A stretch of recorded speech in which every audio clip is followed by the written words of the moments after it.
जिले की हलचल। आकाशवाणी लखनऊ से प्रस्तुत है जिले की हलचल। आज सुनिए बाराबंकी और मिर्जापुर जिलों की हलचल। पहले सुनते हैं बाराबंकी जिले की हलचल। आलेख और स्वर है परवेज अहमद का। पहाड़ी क्षेत्र में हुई भारी वर्षा से सरयू नदी का जलस्तर खतरे के निशान से 43 सेंटीमीटर ऊपर तक पहुंच गया है। रामनगर व सिरौली गौसपुर तहसील के लगभग 20 गांवों में पानी भर जाने से ग्रामीणों ने सुरक्षित स्थान पर जाना शुरू कर दिया है। वहीं सरयू नदी की भयावह कटान से बबरी गांव के 56 परिवारों के आशियाने नदी की धारा में समा गए हैं। गांव में बाकी बचे कुछ घरों पर लोग स्वयं हथौड़ा चलाकर ईंट और सरिया सुरक्षित करने का प्रयास कर रहे हैं। ग्रामीणों में घर छोड़ने की छटपटाहट है तो दोबारा गृहस्थी बचाने की चिंता भी है। राज्य मंत्री खाद्य एवं रसद सतीश चंद्र शर्मा ने 11 अगस्त को सरयू नदी के किनारे बसे प्रभावित गांव बबरी का जायजा लिया। उन्होंने ग्रामीणों से रूबरू होते हुए उनकी समस्याओं को मुख्यमंत्री योगी तक पहुंचाने का भरोसा दिया। राज्य मंत्री सतीश शर्मा ने कटान प्रभावित 56 परिवारों को आवासीय पट्टे के साथ मुआवजे के डेमो चेक भी सौंपे।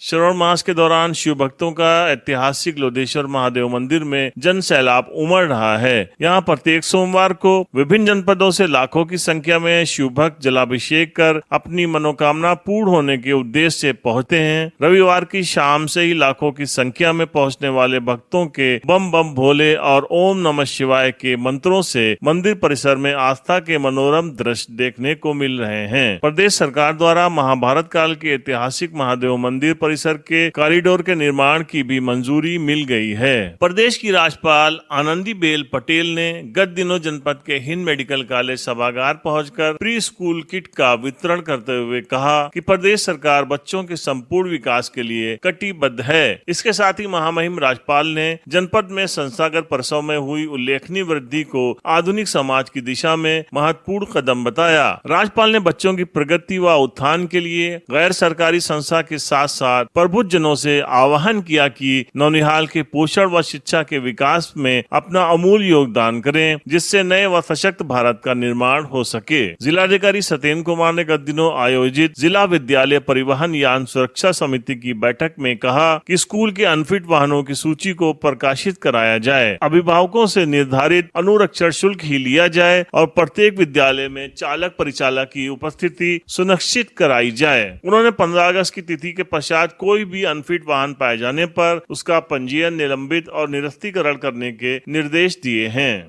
बाबू के नाम से मशहूर विश्व प्रसिद्ध हॉकी खिलाड़ी कुंवर दिग्विजय सिंह की ड्रिबलिंग और विपक्षी खिलाड़ियों को छकाने की कला का दुनिया लोहा मानती है। हॉकी को भारत में लोकप्रिय बनाने और पूरी दुनिया में इसकी पहचान कराने वालों में से एक बाबू केडी सिंह भी थे। बाबू के नाम से प्रसिद्ध केडी सिंह की कोठी को अब संग्रहालय के रूप में विकसित किया जाएगा। बाबू का जन्म बाराबंकी में 2 फरवरी सन 1922 को हुआ। मात्र 16 साल की उम्र में लखनऊ टीम का प्रतिनिधित्व करते हुए बाबू ने राष्ट्रीय स्तर पर अपनी पहचान बनाई। ओलंपिक में गोल्ड हासिल करने वाली भारतीय हॉकी टीम के वो 1948 में उप कप्तान व 1952 की टीम के कप्तान थे। उन्होंने भारत में हॉकी को विकसित किया और देश को कई अंतर्राष्ट्रीय खिलाड़ी दिए। लखनऊ और गृह जनपद में उनके नाम पर स्टेडियम स्थापित हैं। जिला विधिक सेवा प्राधिकरण द्वारा विगत सप्ताह स्तनपान सप्ताह के अंतर्गत एक शिविर का आयोजन किया गया।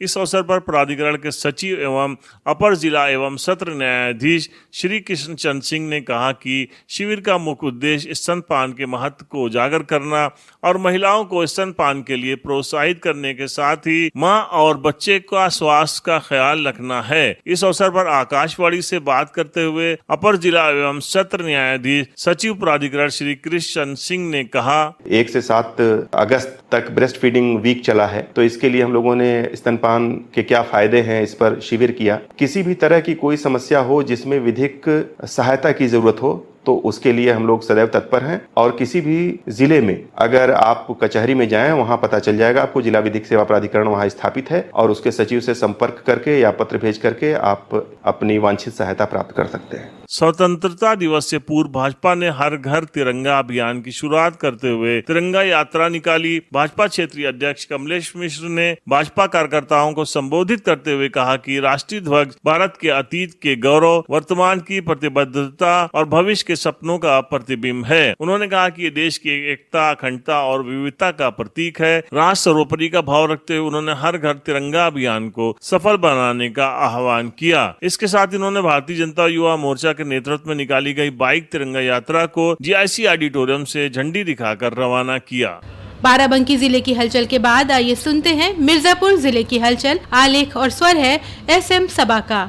मिर्जापुर के किसान कम बारिश होने पर खेतों में मोटे अनाज की बुआई कर अच्छी पैदावार कर सकते हैं। इसके लिए सरकार की तरफ से कई योजनाओं संचालित की जा रही हैं। यह जानकारी मिलेट्स योजना के जिला सलाहकार डॉक्टर सुधीर श्रीवास्तव ने गत दिनों सिटी ब्लॉक के फंडवा में आयोजित कृषि सूचना तंत्र के सुदृढ़ीकरण एवं कृषि निवेश मेला के दौरान दी। उन्होंने किसानों को ज्वार, बाजरा, कोदो, सावा आदि की उपयोगिता एवं बाजारों में इनकी बढ़ती मांग के बारे में जानकारी दी। एडीओ कृषि भगवान दीन ने किसानों को कृषि योजना के बारे में जानकारी दी। उन्होंने बताया कि सरकार बीज से लेकर कृषि उपकरण तक उपलब्ध करा रही है। किसान ऐसे बीज और कृषि यंत्रों की सहायता से पैदावार को 2 गुना कर सकते हैं। प्रगतिशील किसान योगेंद्र कुमार सिंह ने प्राकृतिक खेती के बारे में किसानों से अपना अनुभव साझा किया। मिर्जापुर में फाइलेरिया उन्मूलन अभियान चलाया जा रहा है। गत दिवस मुख्य चिकित्सा अधिकारी, डीएमओ और एफसीओ द्वारा नगर विधायक रत्नाकर मिश्रा को उनके आवास पर फाइलेरिया रोधी दवा का सेवन कराने के बाद मुख्य विकास अधिकारी विशाल कुमार द्वारा फाइलेरिया उन्मूलन अभियान का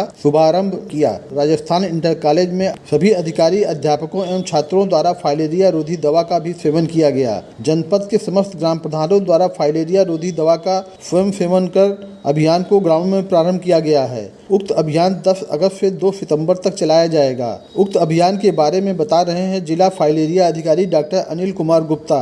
फाइलेरिया रोकने के लिए हमारा एक अभियान चल रहा है जो 10 अगस्त से शुरू हो चुका है और 2 सितंबर तक चलेगा। इसमें हमारे पास 220 टीमें गठित हैं जो पूरे मिर्जापुर के अर्बन शहर में घर घर जाके दवा खिलाएंगी। इसमें आपसे हम ये अनुरोध करते हैं कि हमारी टीम जहाँ पे जाए, जो चीज़ें कहता है उनका सहयोग कीजिए और दवा का सेवन जरूर कीजिए, क्योंकि फाइलेरिया एक ऐसी बीमारी है जिसका कोई इलाज नहीं है। इसका केवल बचाव ही इसका इलाज है।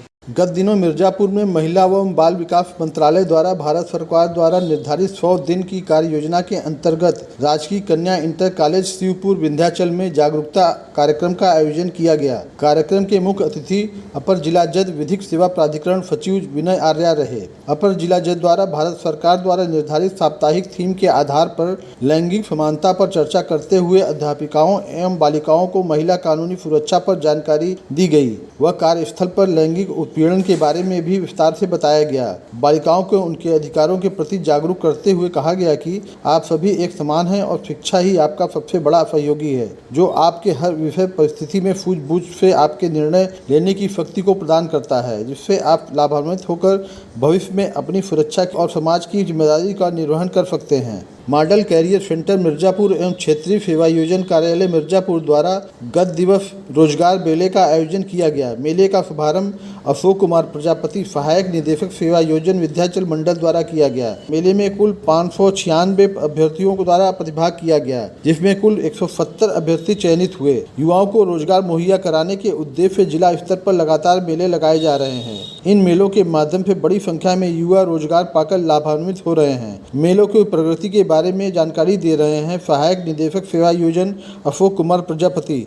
सेवा योजन कार्यालय द्वारा इस सत्र में अभी तक 10 मेलों का आयोजन किया गया है, जिसमें 10 कंपनियों ने अभी तक प्रतिभाग किया है और इस रोजगार मेले के माध्यम से निजी क्षेत्र के में 727 अभ्यर्थियों का चयन किया गया और लगभग 3000 से ज़्यादा अभ्यर्थी रोजगार मेले में प्रतिभाग किए। और जो इच्छुक अभ्यर्थी हैं किसी भी कार्य दिवस में सेवा योजन कार्यालय में संपर्क कर रोजगार संगम पोर्टल पर पंजीयन कराकर इसमें प्रतिभाग कर लाभान्वित हो सकते हैं। नगर पालिका मिर्जापुर की तरफ से नगर के विकास के लिए नगरोदय योजना शुरू करने की तैयारी है। इसके तहत 10 करोड़ रुपए से नगर के सर्वांगीण विकास का खाका खींचा गया है। इसमें पार्कों के विकास व सुदृढ़ीकरण, तालाबों की फील्ड सफाई व चारदीवारी के निर्माण के अलावा सड़कों के निर्माण के काम कराए जाएंगे। इस योजना के तहत फतहा स्थित प्राचीन गंगा दर्शन पार्क का विशेष रूप से सुंदरीकरण कराने की योजना है। पेंटिंग और पौधों के साथ ही बच्चों के खेलने के उपकरण भी लगवाए जाएंगे। कारपेट, घास और प्रकाश की व्यवस्था भी कराई जाएगी। आवास विकास कॉलोनी के पार्क का भी सुंदरीकरण कराया जाएगा।